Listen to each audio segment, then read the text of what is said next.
Oftentimes, when we are learning about attunement, we think about this idea of how do we attune to our client? And as we are conceptualizing that, we can even hear in that language that it is about the client, right? How do we attune to our client?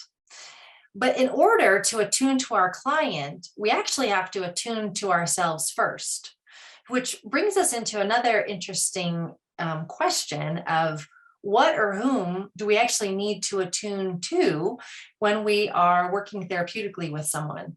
And the answer is actually both. We need to attune to ourselves and we need to attune to our client. If we're missing ourselves in the equation, what actually more likely is happening is we're trying to figure our client out.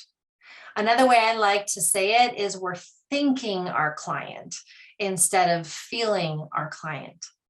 So, in order to actually feel our client, we actually have to feel what's going on inside of us first, because this information allows us to become curious about what might be happening inside of our client. So, attunement isn't a one-way conversation.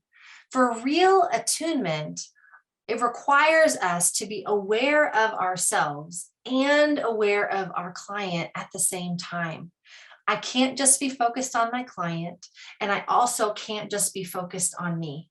I have to be able to hold both of us and to be able to become curious about the interaction that's happening within both of us, and then ultimately in the space in between.